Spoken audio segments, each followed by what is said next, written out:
trabalhos referentes à Comissão Pedagógica da UES.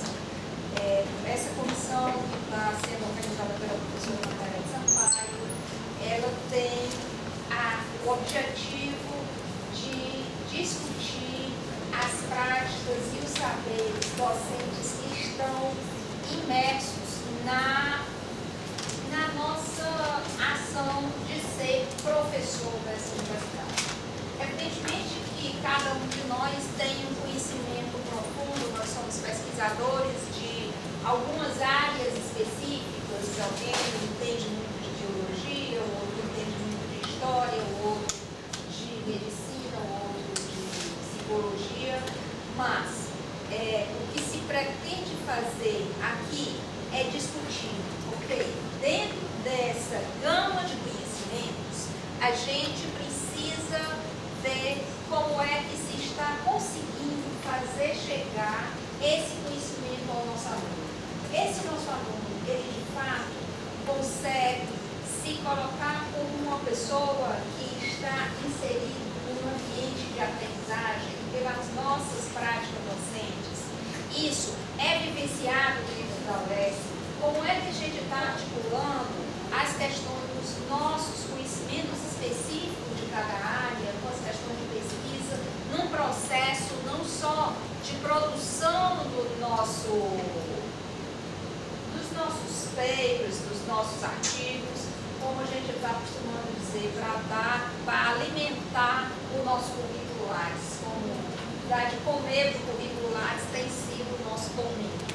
Então, o que é que a gente está fazendo paralelamente a essa produção de conhecimento para formar esse aluno como uma pessoa que vai ser um produtor de conhecimento, que vai efetivamente compreender os conhecimentos da nossa área. É esse o grande objetivo dessa comissão, é rediscutir isso. Se nós prestarmos atenção que 66% dos nossos cursos na UES são referentes à formação de professor, esse tipo de percepção ganha ainda um upgrade significativo. Você está ensinando na UES, você está formando indivíduos que se tornarão professores logo em seguida, logo da sua diplomação, eles se tornarão professores da rede básica, da escola básica, da educação básica. Então, é esse tipo de conhecimento, esse tipo de fazer que a gente precisa discutir aqui. A nossa comissão, ela já teve uma vida pregressa, mas houve uma solução de continuidade aí de 2011 para cá.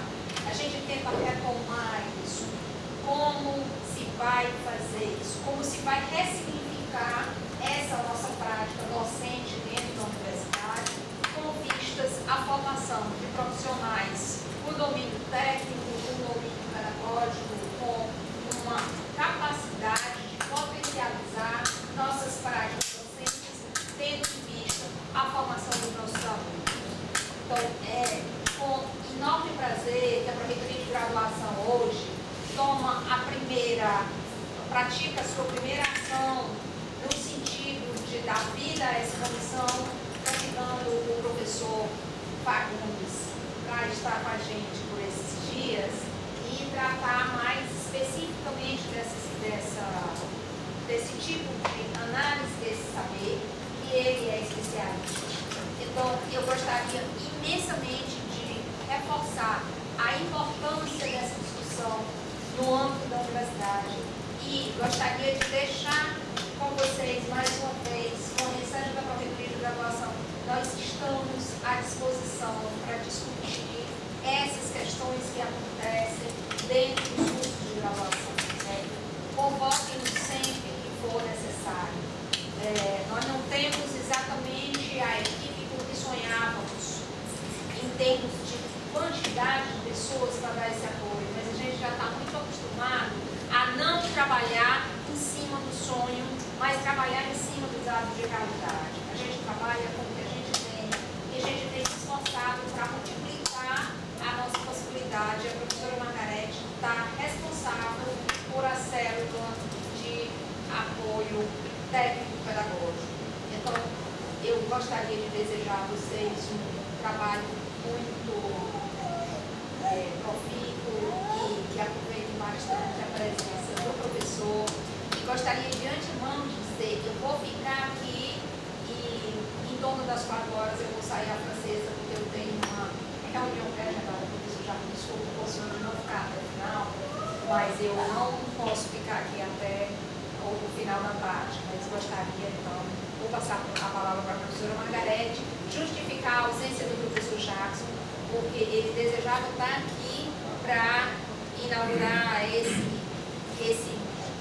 essa atuação da nossa comissão, mas ele foi para uma reunião do Banco Mundial que foi remanejada a agenda e ele não pôde se fazer ausente daquela reunião e, portanto, ele manda justificar a sua ausência. Boa tarde.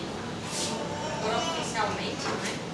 O Margarete Sampaio, como a professora Marcília já disse, uma alegria imensa, né? Contida de ver cada um de vocês aqui.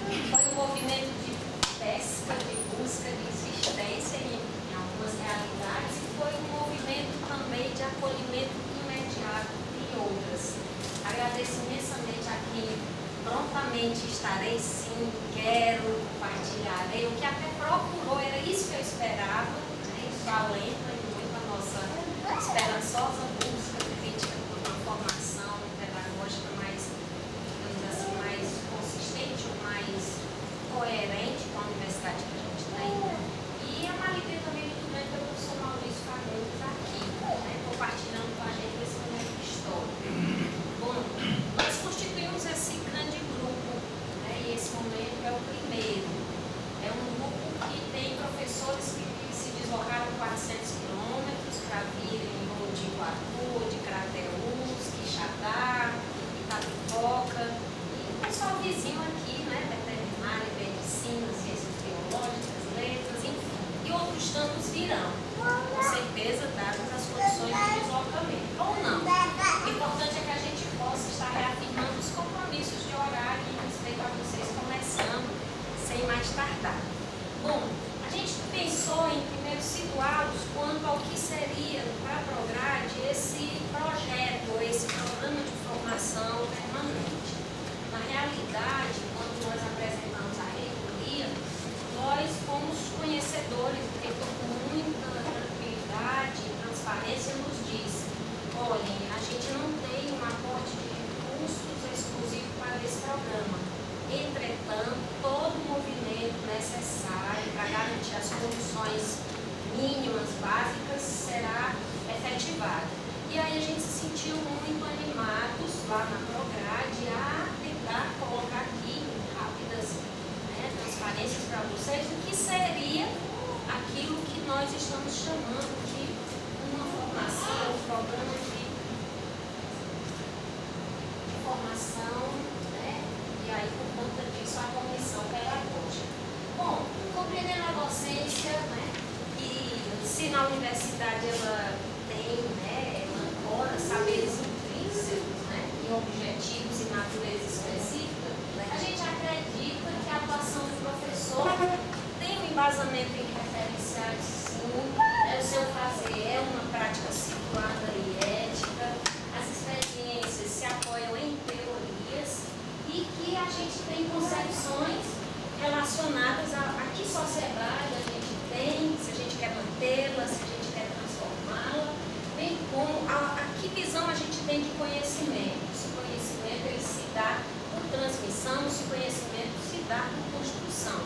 Essas são linhas que ancoram o pensamento nosso para dizer que a docência universitária ela pressupõe uma reflexão analítica, crítica sobre os saberes docentes existentes, sim, mas que também pressupõe e articula o desenvolvimento profissional, a produção de novos saberes e uma formação específica.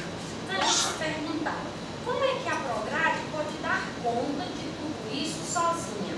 Seria muita presunção acreditar que uma equipe, por maior que fosse, a professora Marcília bem disse, é uma equipe diminuta, né? O nosso grupo é muito restrito, é um grupo pequeno, mas um grupo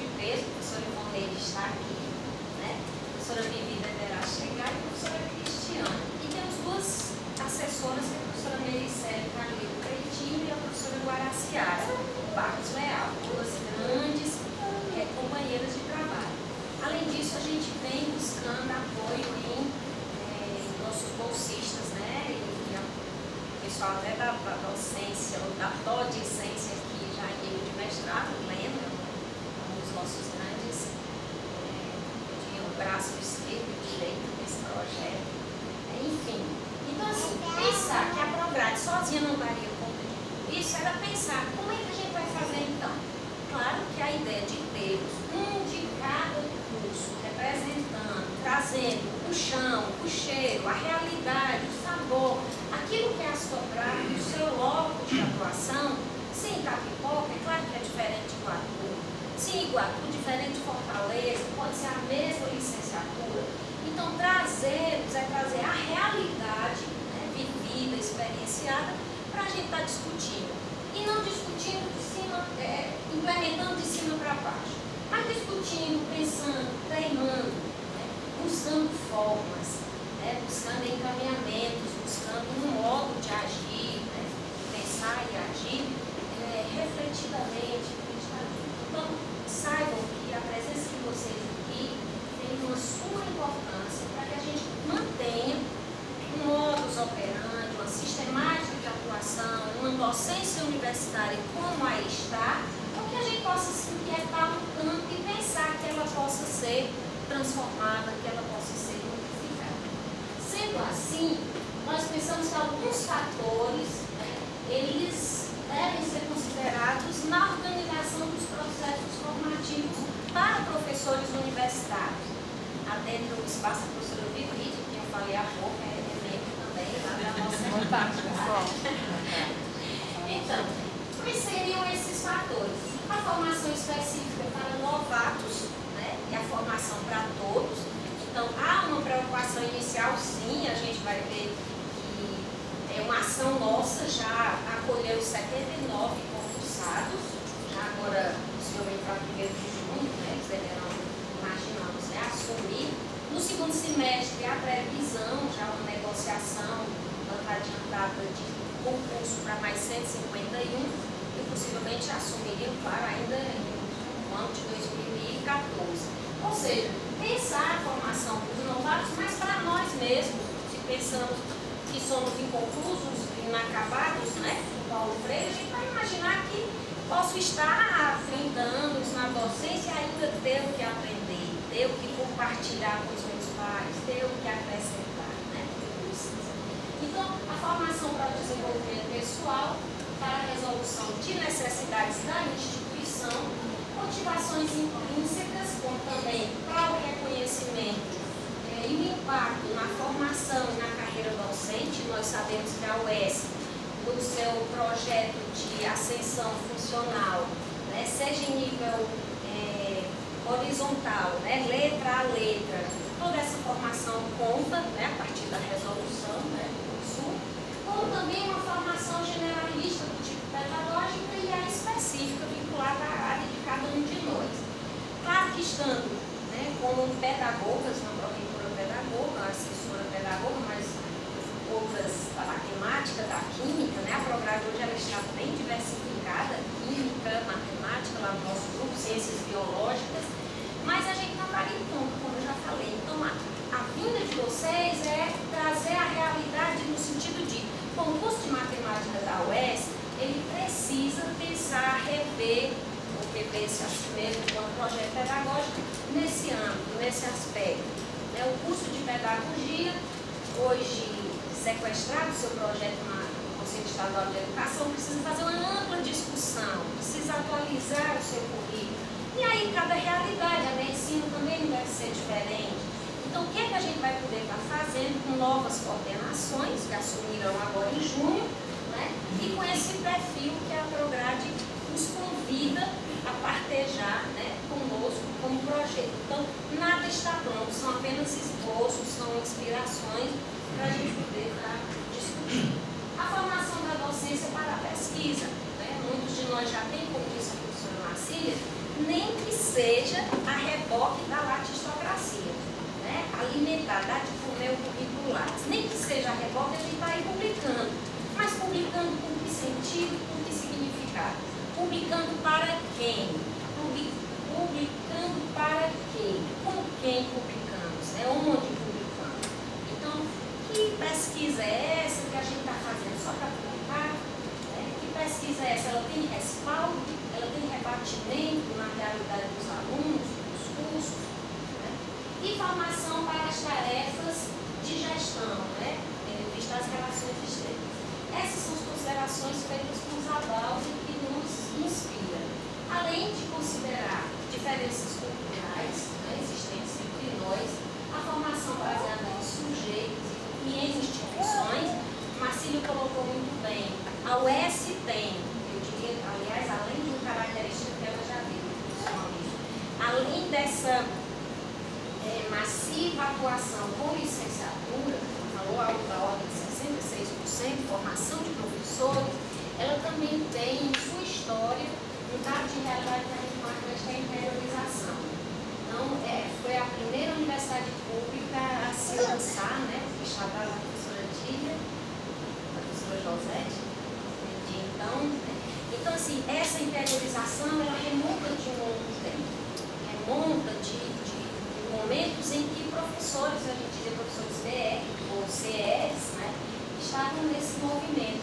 E a UES continuará na marca, segundo o professor Jackson, pleiteando sempre que o IFCE cuide do tecnológico, quando assim houver reivindicação, que a UFC cuide dos bacharelados do interior, mas que fica a cargo da UES as licenciaturas.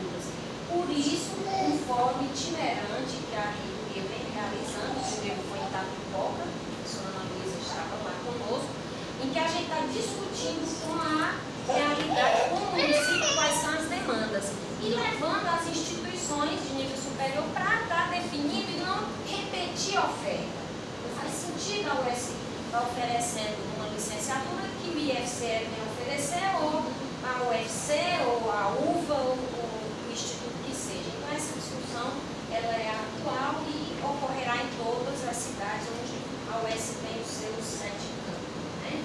Bom, algumas iniciativas de curto prazo, como cursos e oficinas, e de longo prazo. Nós chegamos a propor, junto ao AB, uma formação em nível de especialização, né, uma formação pedagógica. Esse projeto ainda não deslanchou, mas um dos braços desse programa seria pensar uma formação pedagógica em nível de especialização lá do centro. A gente ainda discute a parâmetros que não são tranquilos para nós, o curso presencial, mas é algo que está no advir desse programa. Formação com pessoal próprio ou alheio à instituição. Bom, o marco teórico, né, que a gente abraça seria a formação pedagógica desses professores numa perspectiva da epistemologia da prática, mas considerando a racionalidade dialógica. A gente quer realmente pensar a realidade dos cursos, pensar o que é possível para discutir. Eu ouvi de alguns coordenadores, por exemplo, professora, nós não vamos ouvir colegiado, porque o nosso colegiado nunca se reúne. Então, tem um colegiado que nunca se reúne, porque os professores têm 20 horas, não são exclusivos, eles têm uma vida lá fora que prepondera, né, sobre essa atuação na UES, mas tem colegiados que regularmente se encontram. Imaginem quanto nós não temos a aprender com quem tem uma regularidade nas discussões, na oferta de disciplinas, na discussão da lotação das CDS. Quanta coisa boa acontece dentro da própria UES e a gente não toma conhecimento. Então, esse grupo tem toda a possibilidade, né, de numa dinâmica de encontro que nós pretendemos que fosse mensal, que esse grupo pudesse estar trazendo essa realidade da gente aprender uns com os outros. Mas aí, Margarete, eu sozinha, lá no meu curso, lá em Iguatu, eu vou conseguir, né, eu e mais 3, não é, professora? Como é que faz? Bom, fermento na massa, já dizia o Gramsci, o papel do intelectual orgânico, né, a gente ir conquistando e construindo uma outra lógica, né, quem sabe uma contra-hegemonia. É talvez remar contra a maré, dadas as condições de limites da Universidade Estadual do Ceará, mas é isso. Então, a racionalidade dialógica, eu diria, com certeza questionada, pode ser por vocês, mas não poderia deixar de ter o referencial de Paulo Freire, afinal, estudiosa que sou, defesa de tese recente, né, pesquisadora de um nível nacional com freirianos, e assim, é que me move, mas não está em fechado. Como eu disse, é uma proposição. reflexão, uma perspectiva dialógica. E assim como Freire e tantos outros estudiosos nessa linha, nessa orientação. Bom, e aí, a primeira ação nossa para esse grupo, por isso que o Sr. Maurício está aqui hoje, seria o seguinte: nós vamos receber 79 professores e nós pretendemos trabalhar com eles 40 horas. Ideal é que eles, antes de assumirem as salas de aula, que a gente tivesse esse seminário. Mas há todo um procedimento, eles serão convocados em grosso, né, todos, mas eles têm 30 dias e, se quiserem, mais 30 e mais 30 para assumirem suas funções. Entretanto, nós pensávamos que poderíamos já deslanchar com esse seminário, ele já está pronto, né, pronto no sentido de pensamos as temáticas, convidamos os professores para fazerem essa formação, estamos com a estrutura montada. Então, seria um seminário para professores recém-ingressos na UES. E onde é que entra, então, a vinda do professor Maurício? A professora Josete e eu, em 2008, no ENDIP, em Porto Alegre, nós vimos o professor Valdo Carvalho Leite, apresentando o projeto da Universidade Federal do Paraná, setor litoral. Uma universidade que assume uma lógica de um currículo e de uma prática pedagógica docente-discente diferenciada. Numa aproximação, eu diria, daquilo que é a nossa utopia, né? Entendendo ou não como irrealizável, mas aquilo que não foi realizado ainda. Eu até diria, aquilo que anda sendo realizado, seja com os limites, seja com os percalços. Mas quando a gente viu aquilo, foi puxa, como é diferente uma universidade assim. Em seguida, no ANPED, aí foi o professor Maurício Contato que a gente teve, apresentando a sua pesquisa de doutorado sobre essa universidade, ele não era ainda professor. De novo, a universidade aí com o olhar crítico do investigador, né? E a gente pensando, puxa, como a nossa universidade poderia aprender com essa experiência? Algo concreto. Porque se a gente traz aqui a teoria, alguns de nós desconfiam e dizem, mas na prática, Margarete, é tudo tão diferente. E é tudo tão diferente. Até porque não cabe fazer imitações. Não existe isso, né? É reinventar, é olhar aquela prática e dizer, sabe que isso pode contribuir com o pensamento nosso, que já vem sendo desenvolvido lá na FACED, né? O grupo de extensão da professora Ana Luísa Jorge. Será que é possível? Não, a gente vai intensificar. A professora diz no estágio, eu acho que a gente já andou no Socorro Lucena, lá na pedagogia, a Margarete, a gente fez coisas tão interessantes. Então, onde é que aqueles sonhos que a gente tem para dar vazão, para rever, para dinamizar os processos, deixar o aluno com o olho brilhando mais, seduzir o aluno e diminuir a evasão, que a gente possa chegar no final de um curso como a matemática e não ter dois formandos, ou da física, ou sei lá, 2, 3, 5, 10, e afora o que a gente faz e propõe no decorrer dos cursos. Então, nós pensamos que para esses professores a gente iria oferecer uma formação pedagógica, né, visando um aprimoramento da docência, a melhoria da qualidade do ensino da graduação, para os novos, mas pensando para nós também. Discutir alguns elementos da pedagogia universitária, discutir a profissionalidade docente e estimular o exercício da análise crítica dos conteúdos. É a isso que se propõe o seminário das 40 horas com eles. Nós realizaríamos em junho e agosto, pensamos que seria sempre uma parte diferente, né? Uma segunda, uma semana, na outra semana na sexta, na outra na terça, de forma que quem está deixando a sala de aula não prejudique tanto, porque os alunos já vão encontrar no semestre 3 meses andando, né, no limite da nossa universidade, sabe? Nós temos muitas disciplinas áreas também, muitas, inúmeras, né? Quem é coordenador sabe a dificuldade. Então, que a gente possa, em dias, tardes alternadas, trazer esses professores aqui para Fortaleza, todos, e estar trabalhando com a perspectiva dessa pedagogia universitária. Seriam 40 horas presenciais e 8 horas de atividades à distância. Para cada encontro de 4 horas, um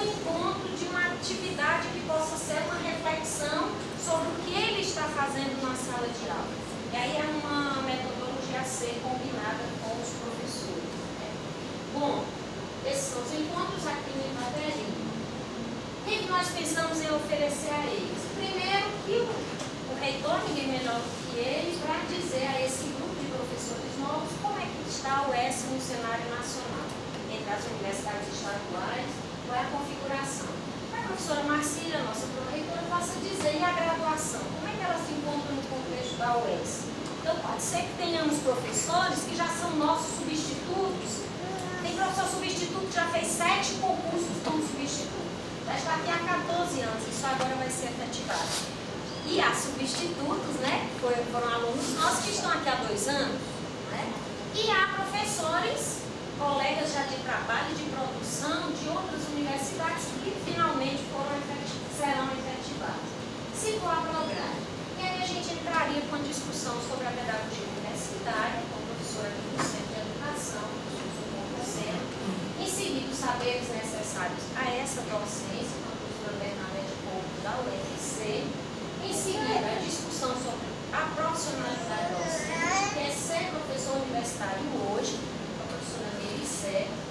A integração ensino, pesquisa e extensão, nós convidamos a professora Ana Luísa, aqui presente, e a professora Zenilda a trazer a experiência de Itapicó, projetos de extensão, que realmente é coisa de gente grande, né, no sentido de como elas fazem bem feito, como é uma costura interessante, e eu, assim, particularmente na pedagogia, eu sinto uma falta imensa, né, gostaria muito de aprender com elas. A pesquisa no contexto da UES, a pró-reitora aliás, há uma inversão aí, a pesquisa é o professor Jefferson, né, e a extensão é a professora Lucilene. Os conteúdos e as práticas pedagógicas, a professora Josete Salles, aqui presente, do curso de pedagogia, nossa chefe de gabinete agora na reitoria, e conteúdos e práticas específicos. Vocês entrariam aí. Conteúdos e práticas específicos, eu, da pedagogia, jamais conseguirei traduzir. O professor vai entrar no curso de Química da UES, aqui do Itaperim, a realidade do curso de Química. Né? Onde é que o calo, né, dói no sapato do curso de Química. A realidade do curso de Serviço Social. Como é que é aquela história do estágio, né, professora? Como é que a quantas anda? O que é aquele curso? Ou seja, a gente colocou saberes específicos, mas é muito uma caracterização do curso. Mas, Margarete, eu vou esperar o final da formação em agosto para fazer isso? Não. A gente acredita que nós já assumiríamos, se for do aceite de vocês, que o professor novo que entrar vai ser, de certo modo, recepcionado por vocês. O meu movimento aqui, que chegou no começo, foi ir lá na porta trazer e cumprimentar e fazer a acolhida. Era esse o movimento. Na hora que o novato chegasse, professor, seja bem-vindo, professora Tília, curso de pedagogia, quero falar do curso. De certo modo, a gente às vezes chega numa universidade e é meio, né, nós passamos por isso. Quem nos acolheu? Antônio Nova defende, inclusive, uma espécie de tutoria, né? Alguém que junto ao novo vai promovendo as discussões. Enfim, a gente conta que vocês possam, no decorrer da chegada dele, mas num momento específico, fazer um encontrão aqui, que os novos e vocês e nós estaremos juntos. E a gente faria discussões depois segmentadas por curso da matemática, com o grupo da matemática interior e capital, grupo da pedagogia, com os professores da pedagogia do interior e da capital. Então a gente ia constituir agora numa outra teia, né? De forma a que a gente pudesse realmente contemplar uma acolhida, uma orientação. E por que então, Margarete, nós estamos aqui? A gente queria muito que, por ocasião desse acolhimento, a gente já pudesse estar com um olhar inquieto, um olhar desassossegado, né? No sentido que a gente ama uma certa desequilibração, meio que no limbo e na incerteza, nem tão certos das nossas certezas, das nossas verdades. Mas se a gente pudesse, junto com o professor Maurício, pensar, se lá pode fazer isso, aqui a gente já faz umas coisas legais também, a gente pode intensificar. É o CLI, né? Tantos projetos que a gente vem correndo com o Promac, melhorando, acertando, enfim, e lá no curso de música, e lá no curso de medicina.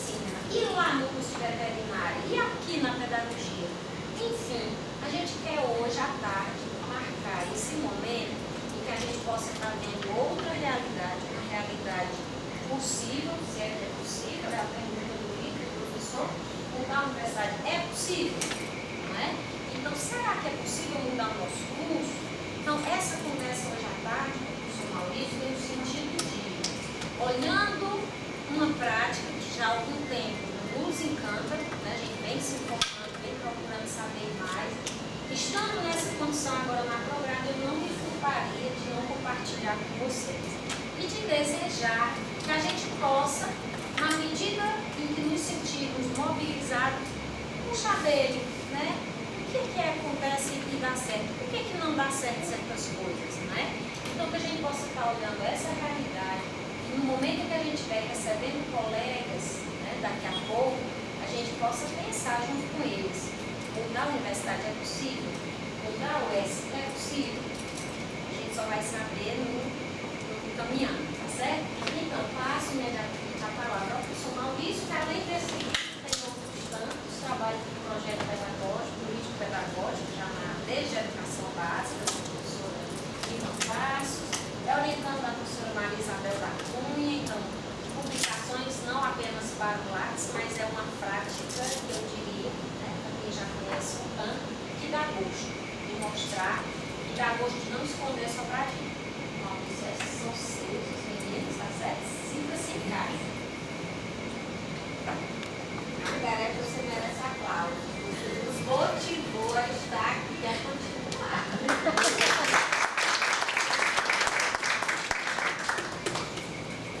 Bom, boa tarde a todos e a todas. Eu, inicialmente, agradecendo a professora Marcília, a professora Margarete pelo convite. E o desafio de conversar, né, sobre possibilidades de mudança, possibilidades de alteração da realidade que a gente vive,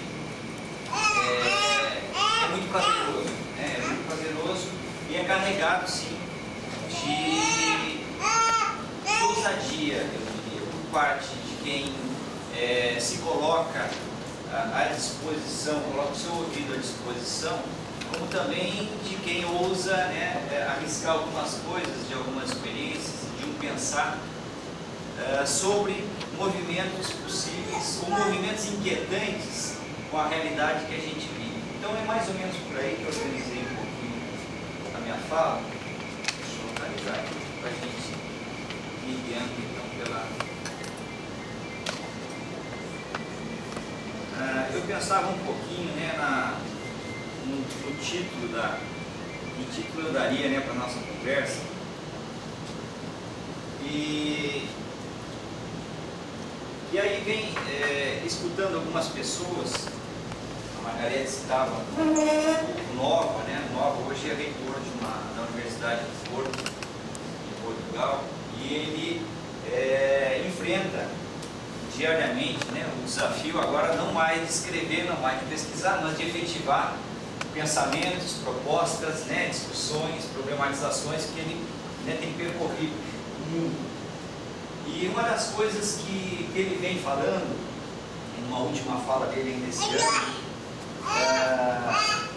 ele dizia, falava muito daquela frase do centro ali, né, da necessidade que nós temos hoje de recuperar o sentido, de recuperar a esperança de futuro para a escola pública, né? E quando a gente fala em escola pública, nós estamos falando, né, de todos os níveis da escola pública, desde a educação infantil até a pós-graduação, né? Pensando muito no papel social que nós nos colocamos, ou o papel social que é colocado para nós, né? E aí eu acho que vem o grande embate, né? O que é aquilo que é colocado para a gente, o que é aquilo que a gente efetivamente se coloca para si diante da profissão que exerce, né? Da docência universitária ou da docência em qualquer nível que ela venha acontecer. Bem, aí eu puxo um pouquinho que Rui Canário discute sobre a escola, né? E o Canário vai colocar ou vai questionar, né? Afinal, que é a escola que nós temos hoje, né? E aí ele retoma a invenção da escola. Diz, olha, a escola nada mais é do que uma produção social. Produção social, em um determinado momento da história, por necessidades da classe que passava a ser a classe hegemônica, e aí a gente está falando da transição, né, da idade média e idade moderna, de concepções de mundo, de concepções de trabalho. E aí vai nos remeter, que escola é essa que nós temos ainda hoje, né? Não é diferente da escola do seu momento de fundação, né? Então lá, é uma invenção histórica da dupla revolução industrial e liberal, que baliza o início da modernidade e introduziu como novidade o aparecimento da instância educativa. Né? Até então, né, não existia efetivamente, formalmente, essa instância educativa, e ela surge em função desse movimento, né, de cunho industrial e de fundamentação liberal, né? Que passa a separar, e aí vem algumas coisas que eu acho que se reflete bastante na nossa escola no presente. Ela passa a separar o aprender do fazer. Até então, estava o mestre com o seu aprendiz, e os dois conviviam o processo inteiro, do pensar, do planejar e do executar. Vem a escola e separa isso. Este é o lugar da gente aprender a teoria, e o lugar lá fora é o lugar do exercício da prática. Então rompe com aquele modelo de ensino que não era na escola formal, mas era, né, dentro da profissão dos ofícios, onde o mestre, né, e aprendiz conviviam o processo inteiro, né? Pegando lá termos, né, de Marx, havia um princípio teleológico, né, nesse movimento, do pensar, do planejar e do executar. Então tinha sentido no sujeito que fazia determinadas coisas. No momento que a escola separa, e aí me parece que a gente começa a perder um pouco o sentido e da ideia e da concepção também da palavra trabalho. O trabalho começa a ter a dimensão do que o mundo capitalista, né, acentua, que é a venda da mão de obra, e que não é o exercício do planejar e do executar, do pensar, do planejar e do executar. Então ele vai para outra dimensão.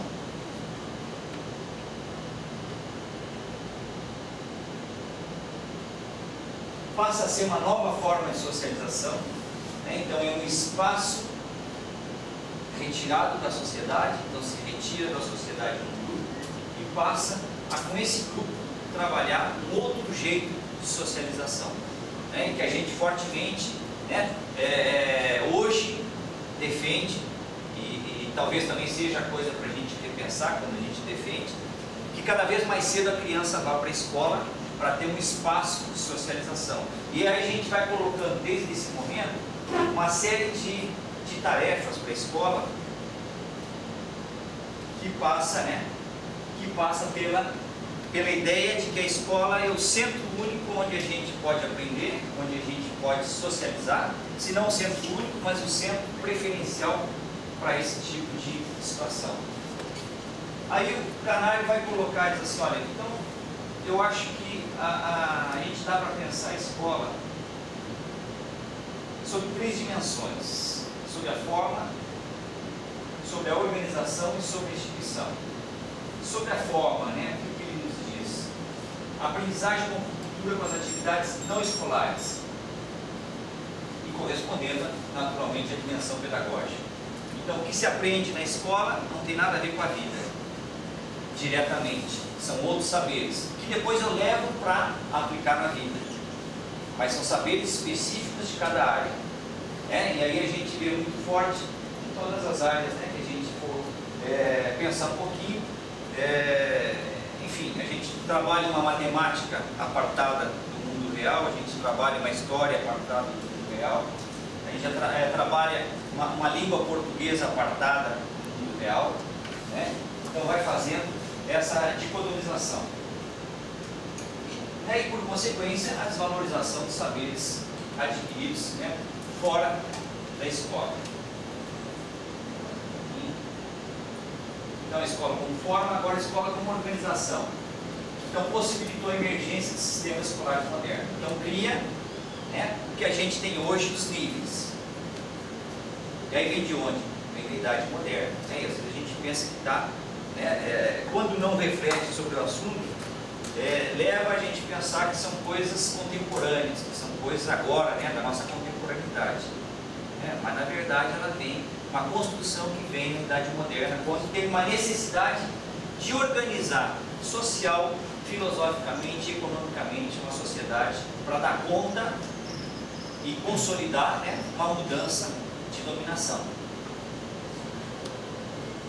Porque a escola, como instituição, funciona como uma fábrica de cidadãos, desempenhando um papel central na integração social.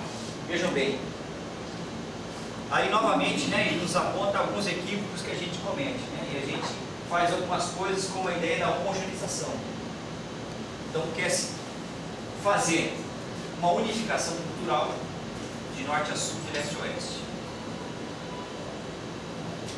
Cultural, linguística e política. E evidentemente que isso, no momento que ela foi construída, ela tinha um objetivo fortíssimo, que era a consolidação dos Estados modernos. Terminada essa fase lá, mas a gente continua ainda fazendo a partir dos mesmos pressupostos que a cria, né, como instituição.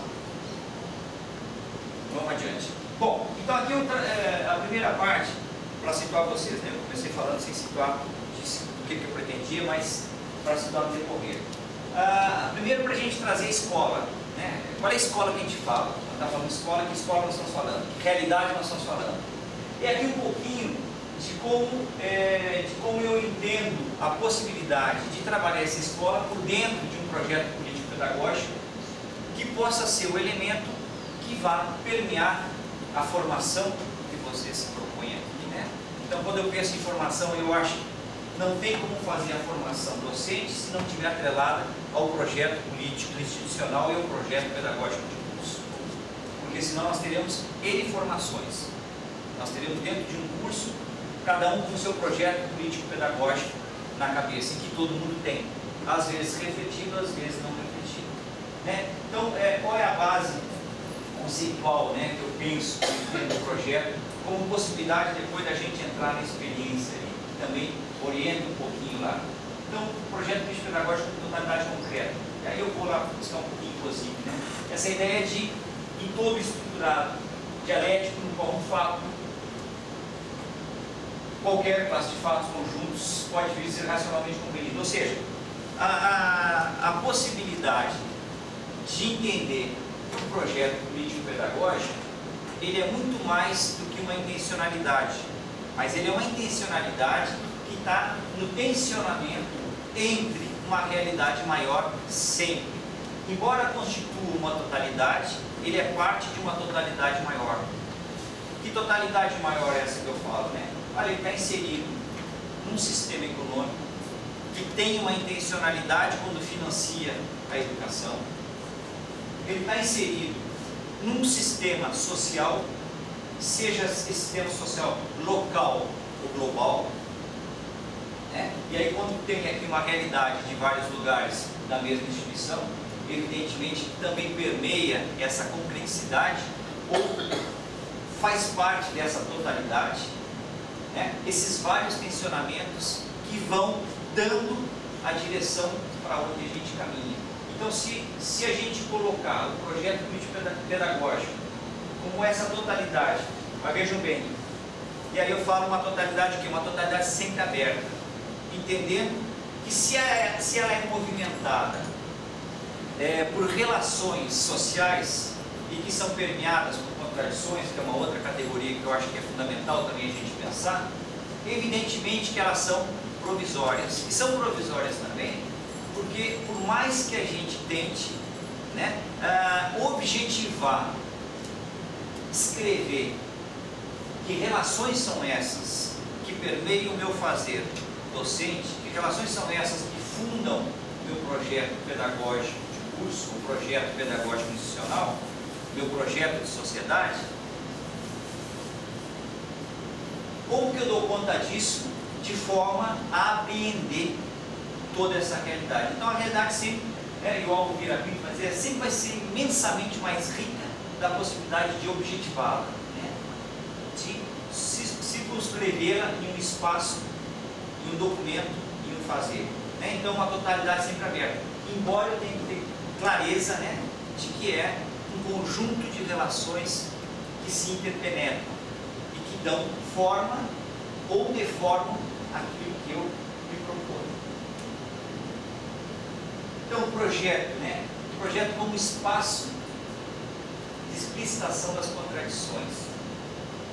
O que é, né, o PPP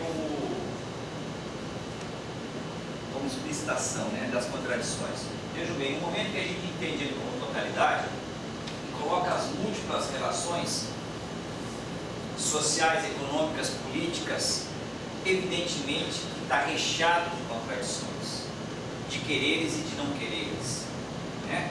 De intencionalidades que carregam de um lado e carregam do outro. No momento que a gente trabalha entendendo que há a contradição, e aí é um equívoco que a gente, eu não diria que é equívoco, mas é um resquício dessa escola que foi fundada na modernidade. A escola da modernidade, quando dizia que era homogênea, igual para todos, ela partia do pressuposto não da contradição, mas da harmonia. Então, se eu tenho este projeto, ele vai balizar, e vai balizar de forma harmônica, onde não vai se dizer, não vai se contrariar o que está escrito aqui. Porque entende-se, no projeto harmônico, entende-se o quê? Uma certeza perene. No projeto político-pedagógico, quando eu penso a partir da possibilidade de totalidade e das múltiplas intencionalidades que tem dentro dele, eu tenho lá dentro um universo de contradições.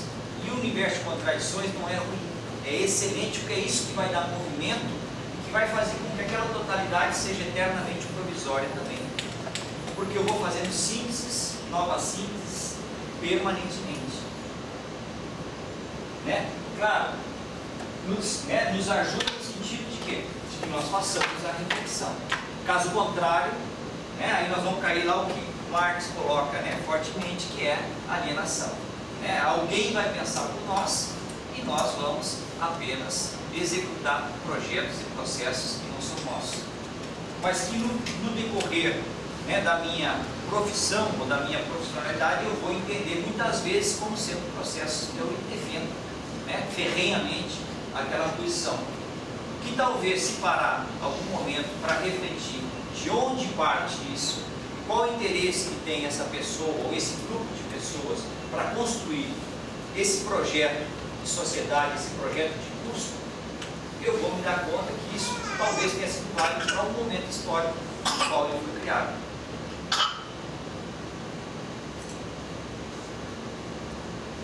E a possibilidade, né, e aqui vem um pouquinho na direção de Freire, né, e a possibilidade de virar a história de avesso, caiu para Júlio Lusa, e o Freire vai dizer, né, é aquela possibilidade de adentrar no processo, né, com aquela ideia de Freire de arte mirar, né, ou seja, mirar por dentro, né, penetrar organicamente no processo e entender as nuances menores e por mais insignificantes que a gente possa pensar que elas sejam, mas elas são sempre significantes.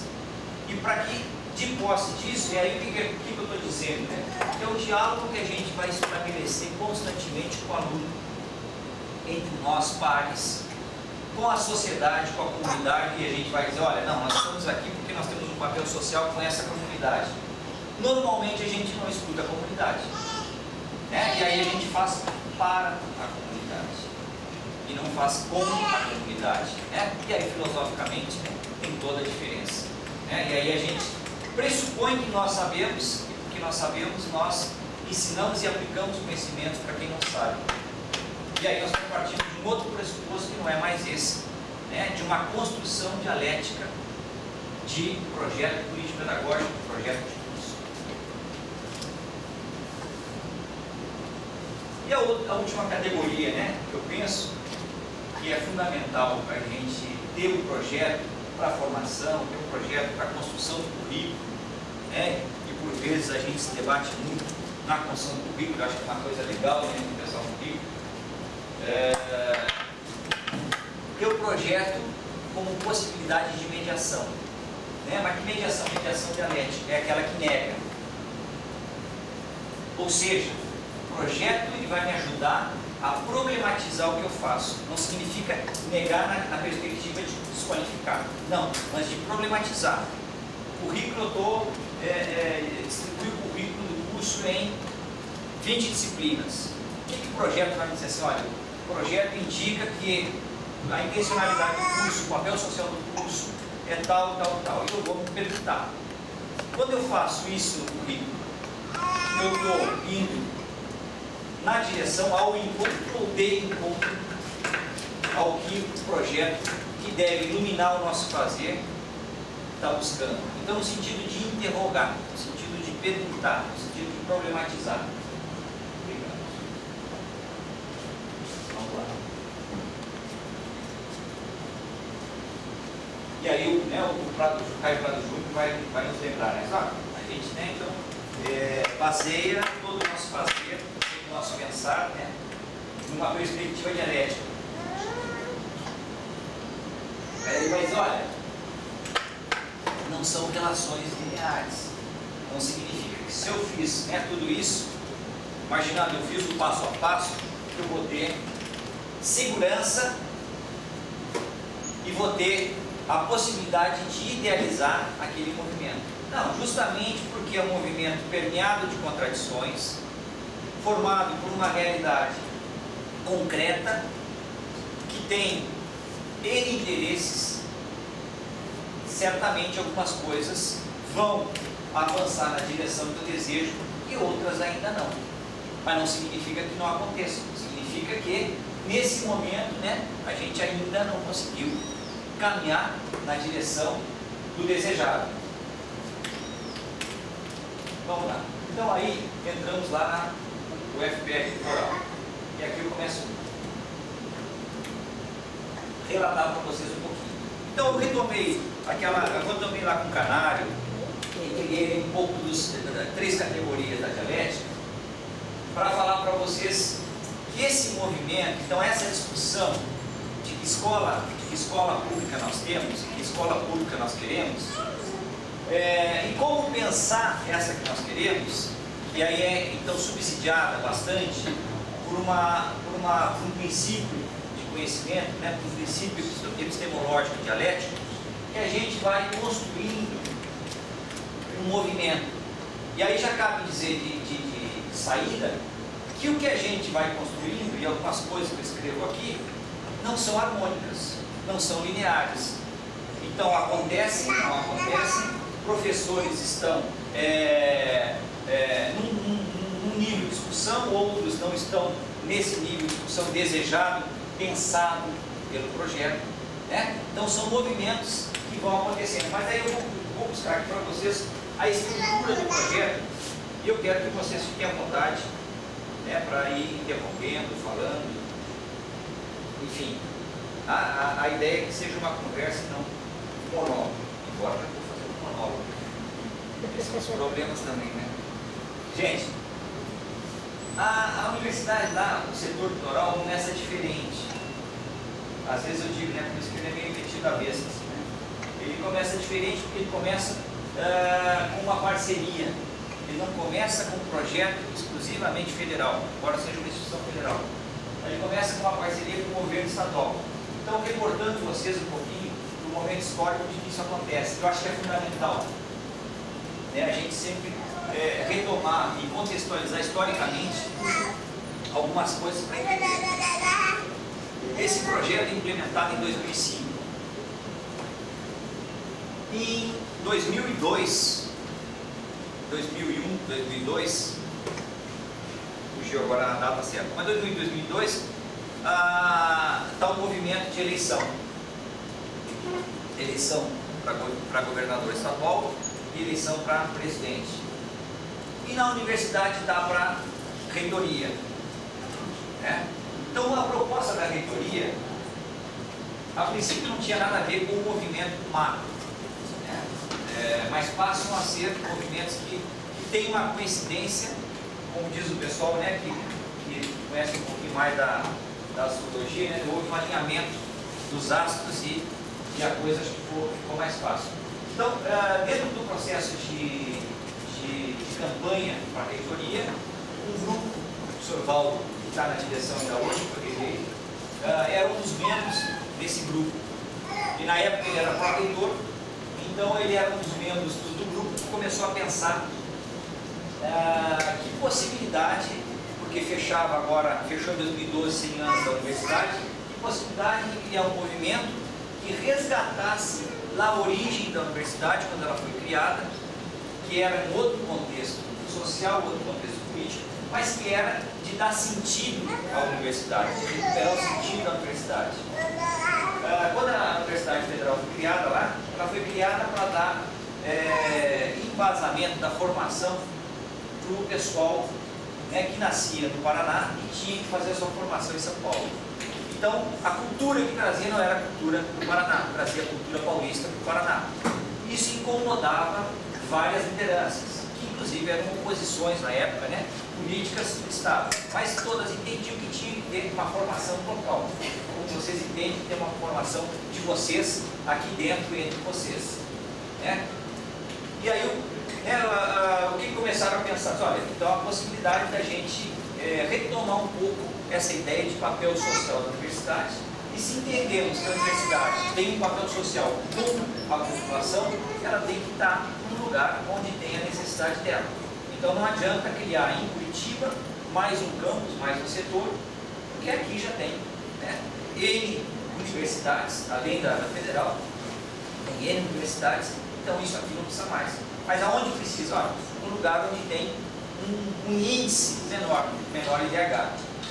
Que lugar era esse? 2 lugares, Litoral do Paraná e Vale do Ribeira.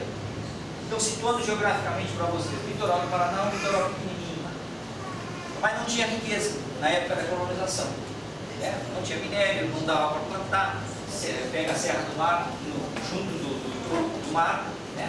Tem lugares ali que dá uns 80 metros entre o mar e o início da serra, no meio passa a estrada.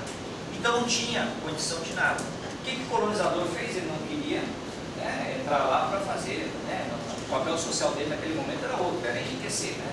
Não era, não, vou ajudar esse povo daqui. Então foi um lugar esquecido. Então aí tem a serra e depois tem Curitiba. Então o pessoal diz, olha, passando a serra o povo ficou esquecido aqui. Então tem lugares lá de difícil acesso, né? Pega Guaraqueçaba, é um município que fica ao norte, divisa com São Paulo. Mas para chegar em Guaraqueçaba, ou a gente vai por mar, que dá em torno de 3 horas de barco, ou vai por terra, que dá 5 horas e meia. Sendo que a distância dá 140 quilômetros. Mas são 160 quilômetros, perdão. Mas de 160 são 100 quilômetros de estrada de chão, pedregulho, que o sujeito, né, vai lá, se ele botar uma segunda e dormir, tem problema. Oi? Ainda hoje é assim. Ainda hoje é assim. Só fazendo um parênteses, nós temos um curso que funciona no final de semana e que os alunos de lá para chegar até a universidade, então a universidade tem que, a gente manda um carro da universidade para eles virem, senão eles não têm como chegar, né? O carro, ainda a gente vinha agora para cá e o motorista me ligou, né? O motorista sai hoje, dorme, pernoita lá e vem sair de lá às 5 horas da manhã para as 9 horas, mais ou menos, se não der nenhum problema, chegar na universidade. Bom, fechando parênteses, então tinha o litoral do Paraná e o Vale do Ribeira. O Vale do Ribeira é um lugar explorado pela mineração, mas é explorado literalmente. Então tem a cimento, a Votorantim, e hoje, fortemente, a plantação e extração de pinos, o tal do pinos de eucalipto. Isso, né, é um grande monopólio. Algumas mineradoras de chumbo, por exemplo, tinha uma numa cidade chamada Adrianópolis, terminou o que ele entendia que era um filão bom, simplesmente, né, foi embora, ficou, né, chumbo, céu aberto, contaminando, enfim. Então tem toda uma série de dificuldades.